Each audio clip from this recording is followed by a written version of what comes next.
اگر آپ اپنے فیملی کے ساتھ کوئی ہل اسٹیشن جاتے ہیں اور جب آپ اپنی اہلیہ اپنی بیوی سے بات کر رہے ہیں، آپ کا چھوٹا بیٹا احمد 4 سال کا آپ کے نظروں سے دور ہو جاتا ہے، اور جب آپ بات کر رہے آپ کا بیٹا بہت دور پہاڑی کے کنارے پہنچ جاتا ہے. آپ دیکھ سکتے ہو پہاڑی کے کنارے جا رہا ہے. جب آپ کو پتا چلتا ہے کہ میرا بیٹا احمد 4 سال کا اتنا دور گیا، گر جائے گا، آپ چلانا چاہتے ہیں احمد سنبھالو آپ گر جائیں گے، آپ کی آواز نہیں پہنچ رہی. وہاں پہاڑی کے کنارے پہ ایک ضعیف انسان ہاتھ میں ہاتھ باندھے ہوئے نظارے کا لطف لے رہا ہے، نظارے کا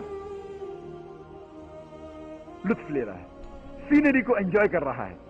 آپ چلانا چاہتے ہو بھائی صاحب میرے بیٹے کو بچاؤ، آپ کی آواز نہیں پہنچ رہی. وہ ضعیف انسان آپ کے بیٹے کو دیکھ رہا ہے کہ وہ پہاڑی کے کنارے نزدیک پہنچ رہا ہے. وہ ضعیف انسان آپ کے بیٹے کو دیکھتا ہے، مسکراتا ہے اور پھر سے نظارے کا لطف لے رہا ہے.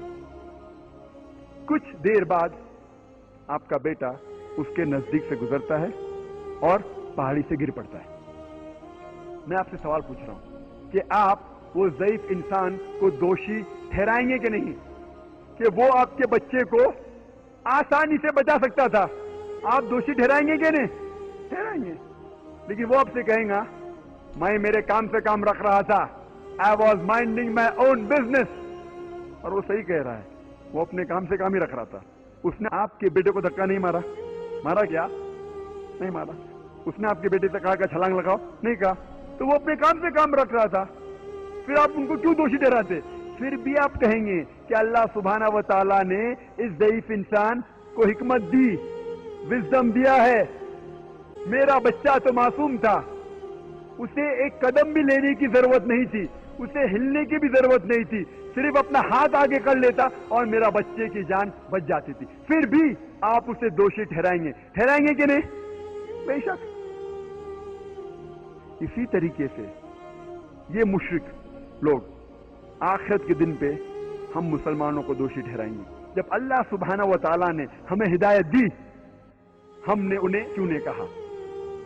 یہ مشرک لوگ آخرت کے دن پہ ہمیں دوشی ٹھہرائیں گے کہ جب اللہ سبحانہ و تعالیٰ نے یہ مسلمانوں کو ہدایت دی تھی، ان نے ہمیں کیوں نہیں کہا کہ ہم غلط ہیں؟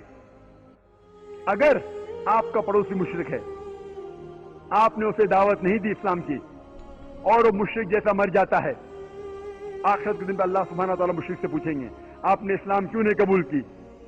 تو وہ کہیں گا کہ اللہ باری تعالیٰ کس نے مجھے دعوت نہیں دی. اللہ تعالیٰ کہیں گا وہ اس کی ذمہ داری تھی کہ وہ حق جانے، اسے جہنم میں ڈالیں گا. اللہ تعالیٰ آپ سے پوچھیں گے کہ آپ نے اپنے مشرک پڑوسی کو دعوت دی اسلام کی؟ اگر آپ کہیں گے نہیں تو آپ بھی اس کے ساتھ جائیں گے. دعوت دینا فرض ہے ہر مسلمان کے لیے،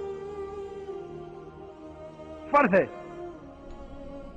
اللہ تعالیٰ فرماتے سورہ العصر میں، سورہ نمبر 103 آیت نمبر 1 سے 3، والعصر ان الانسان لفی خسر الا الذین آمنوا وعملوا الصالحات وتواصوا بالحق وتواصوا بالصبر. اللہ تعالیٰ زمانے کی قسم کھاتے ہیں، وقت کی قسم کھا رہے ہیں اور کہتے ہیں انسان خسارے میں ہے. صرف وہ لوگ جن کے پاس 4 چیزیں ہیں. نمبر 1 ایمان، نمبر 2 عمل صالحات، اچھے عمل، نمبر 3 وتواصوا بالحق، غیروں کو اسلام کی حق کی طرف بلاتے ہیں، نمبر 4 وتواصوا بالصبر، اور جو لوگوں کو صبر کی طرف بلاتے ہیں. اللہ تعالیٰ زمانے کی قسم کھاتے ہوئے کہتے ہیں کہ آدمی انسان خسارے میں ہے. صرف وہ لوگ نجات پائیں گے جو لوگ کے پاس یہ 4 چیزیں ہیں: ایمان، عمل صالحات، وتواصوا بالحق، دعویٰ، اور تواصوا بالصبر، لوگوں کو صبر کی طرف بلانا.